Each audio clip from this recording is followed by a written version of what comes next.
Hello students, good morning, welcome back again. And today's our topic is past perfect continuous tense. Okay, now see the sentence structure. Subject plus had plus been plus V4 plus object. Okay, so the past perfect continuous tense is used to express an action that began before a certain point in the past and continued up to some time, but it hasn't got any effect left at the time of speaking.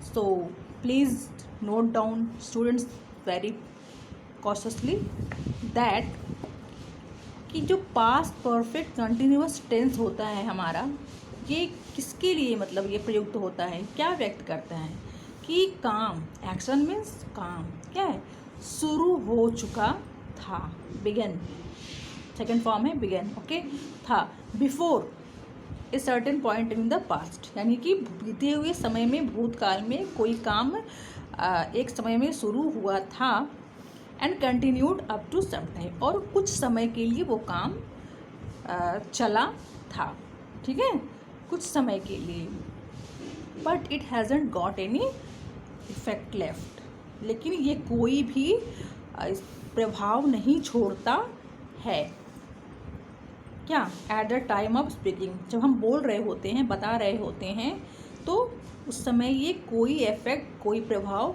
नहीं छोड़ता है. By example, you will understood very easily. Now see example. We had been working hard for our final examination for last 2 months.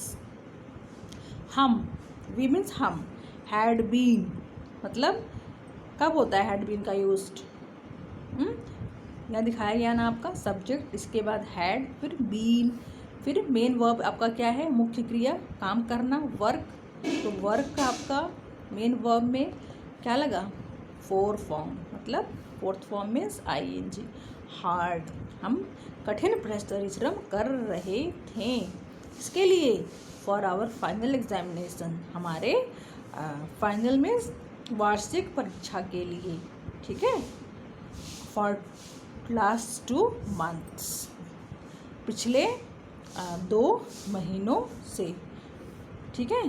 देखो यहाँ पे for last का मतलब है पिछले 2.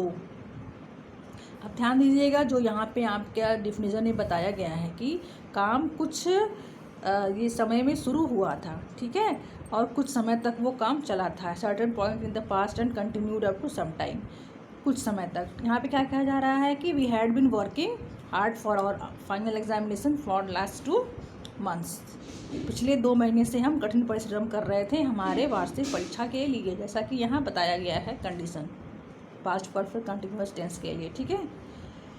Mister Sohan Lal had been teaching in this school since 1994. Mister Sohan Lal है ना, अध्यापन का कार्य कर रहे हैं या पढ़ा रहे हैं इस स्कूल में, इस विद्यालय में, कब से, 1994 से, यानी कि 1994 से. इस तरह से बनता है हमारा पास्ट परफेक्ट कंटिन्यूअस टेंस, ठीक है. तो आपका होमवर्क पता ही है आपको, इससे रिलेटेड, इस बेस पे आपको एटलीस्ट 5 to 10 सेंटेंसेस बनानी है. Okay, thank you.